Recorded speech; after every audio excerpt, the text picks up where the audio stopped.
Hello and welcome to the Nostalgia of.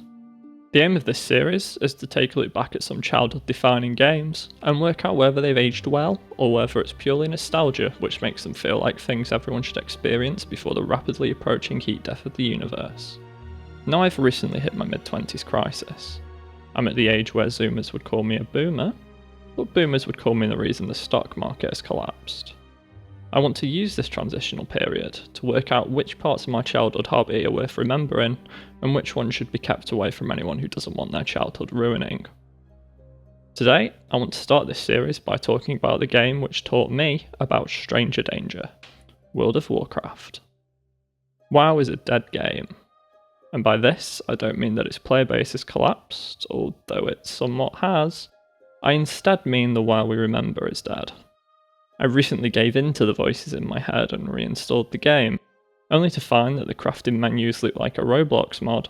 Everyone seems to have forgotten that this is an MMO, and you need a PhD in weak auras to avoid that familiar feeling of mass rejection from strangers. We are sadly looking at a very different game now. It's still pretty fun, and it's a lot more modern in its approach to game design, but I would no longer consider it to be the game that I first picked up at the age of 8. Now, the peculiar part of this game from a nostalgia viewpoint is that everyone else would agree. So much so that Activision Tencent Chinese Communist Party Blizzard were forced to create an entire legacy game, because so many people did it themselves without their permission. This leaves WoW in a bit of an odd place. It remains two games at once. One part of it is trying to battle the present and secure its future, whilst one side is stuck firmly in the past, hiding away from the last few years of Blizzard-related unfamily-friendly news like an ostrich with its 24-carat plated head in the sand. The numbers for population speak for themselves. There's a roughly estimated 60-40 split from retail to classic, and I honestly don't blame players for splitting the community so much. Retail WoW is still a lot of fun, and I can see it being an incredible experience for MMO newbies or burnt out Final Fantasy XIV players, and yet every long-time fan has slowly been alienated by the things that they love the most. Classic just has that guttural oomph. That same oomph that you get from your mum's cooking when you're a Ratatouille villain.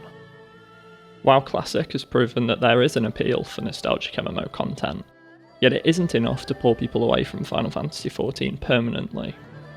I think the basis for nostalgia in WoW is the community, and one which has long since disappeared. I felt a strong pang of melancholy when I logged onto my old main on a now dead server, only to find Orgrimmar as an empty shell. All the places were the same, but they now felt kind of empty.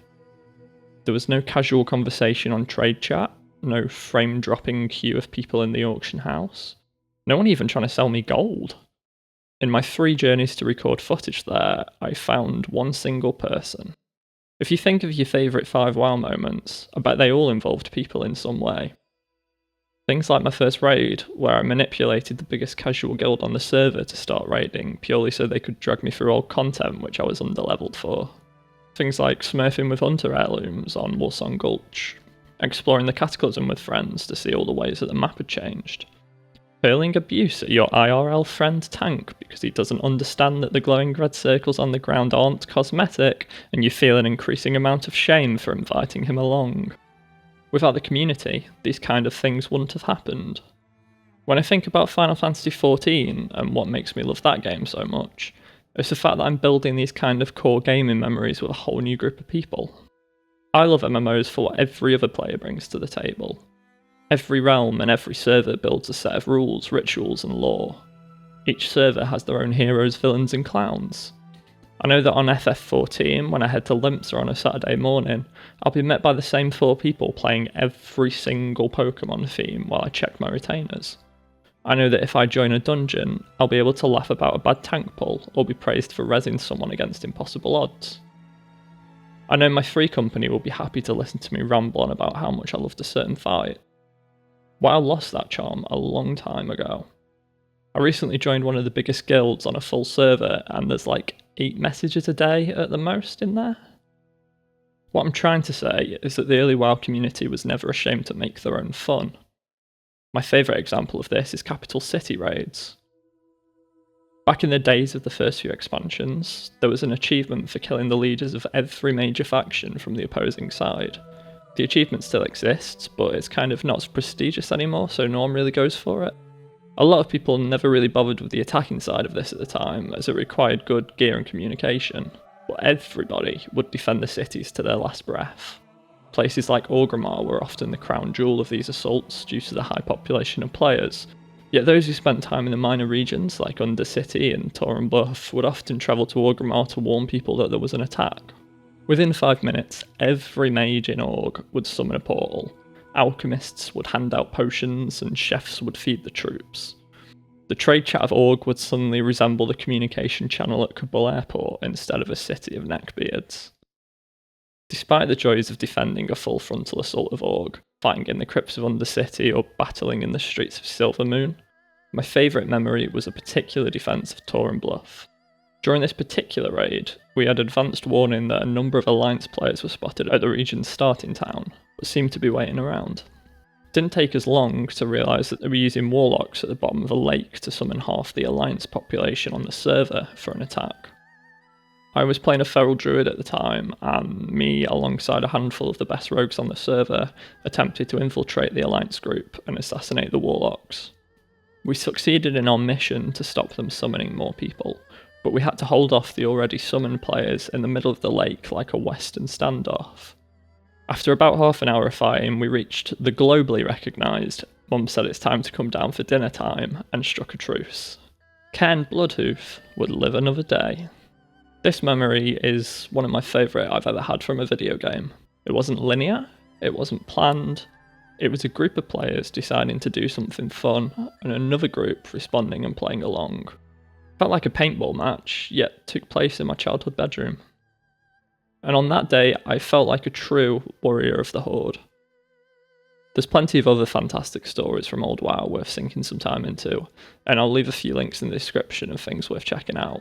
Things like the Corrupted Blood incident, which struck characters like a pandemic. On September 15, 2005, Zul'Grub was added to the game.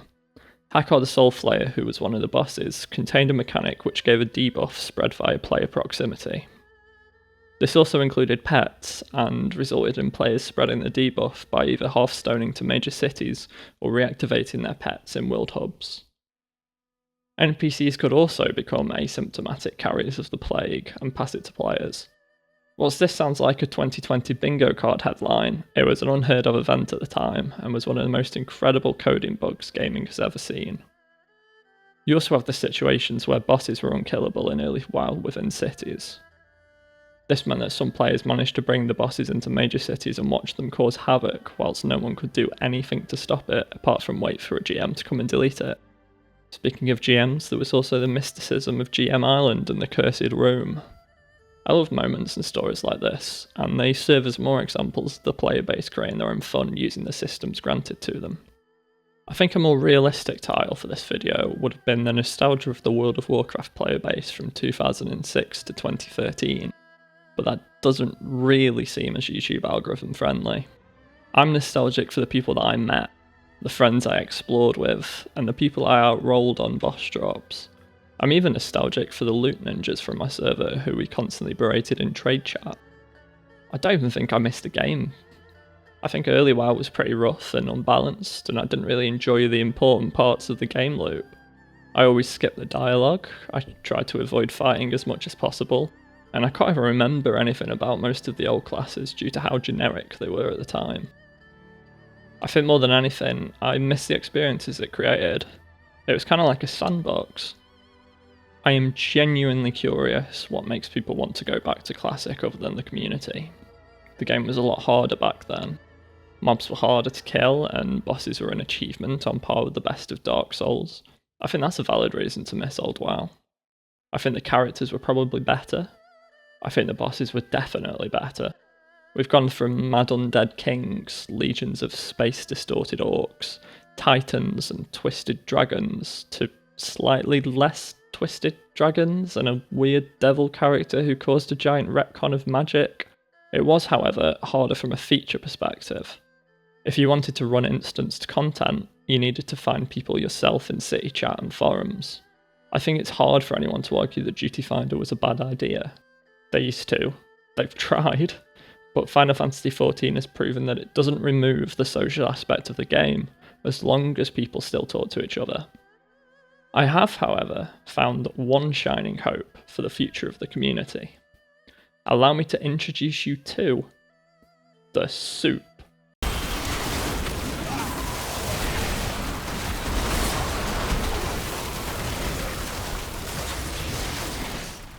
The soup is a world quest in the newest expansion Dragonflight, and it was my first experience with mass world content in the retail game. The soup is one of the not-to-miss events of the Dragon House's social calendar, and if you thought my last Ratatouille reference was bad, you have no idea how hard it was to not speak in quotes for this section. This is the first time I've seen city defense levels of players in one place for a long time, and I've truly missed the feeling of lost frames from Warlock AoE. I started to feel sort of depressed writing this video. I find it weird that I was having fun in a game that I thought I'd recognise but didn't. But this moment created PTSD level flashbacks of trying to destroy the Fell Reavers of Hellfire Peninsula with half the server, Nagrand World PvP, and duels outside of Orgrimmar.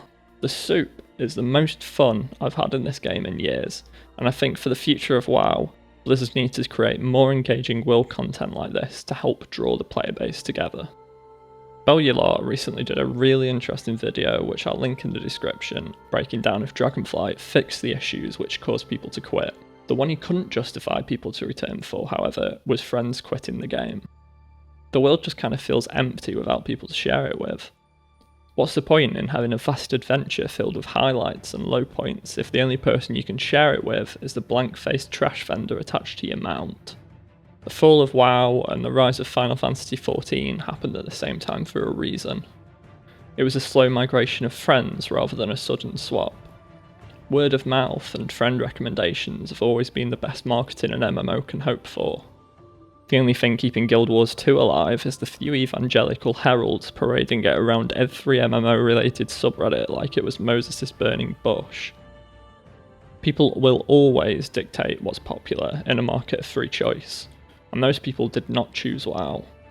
Blizzard had to start seeking a new audience rather than hold on to the old one. In my opinion, it's a change which has secured the future of the game, but it's also killed what remained. It's because I partly can't guarantee that if I download Classic, that I will play another game until it reaches the end of Mists of Pandaria. It would finally be the straw that breaks my dying middle-aged social life's back. But I'm also scared of what I'll find. I'm scared that the people who made the game so great won't be there anymore. I'm scared that I taint the memories I made long ago. I'm scared that I'll find the same empty Orgrimmar that I find on retail. I'm scared that the people who made the game so great won't be there anymore. I'm scared that I'd taint the memories that I made long ago. So for now, I want to leave it alone like Schrodinger's cat. I want to imagine an Orgrimmar full of life, rather than the dead one that I might find. I want to hope that there's still an Orgrimmar for a younger me to get lost in, to make friends in, and to fall in love with multiplayer games in. So do I think that WoW deserves its status as an incredible game of old? Yes and no. On one hand, I think that the community was an incredible thing to be part of growing up, and I believe that I'm a much more tolerant person because of it. On the other hand, I think that the game was incredibly flawed in different ways, and I think that Blizzard have technically, from an MMO game design perspective, hit the jackpot with Dragonflight. I tried to level a new character through the Burning Crusade yesterday, and it was an incredibly slow, tiring, and dull process. And despite this, I'd still probably only place Dragonflight as my third or fourth favourite expansion behind Burning Crusade, Wrath of the Lich King, and maybe Mists of Pandaria. And you may be wondering why, but it's because I spent the entire time I was there thinking about how I felt as a kid when I discovered these places for the first time. WoW is a game of first experiences, and I wish that I could experience it all over again. Thanks for watching.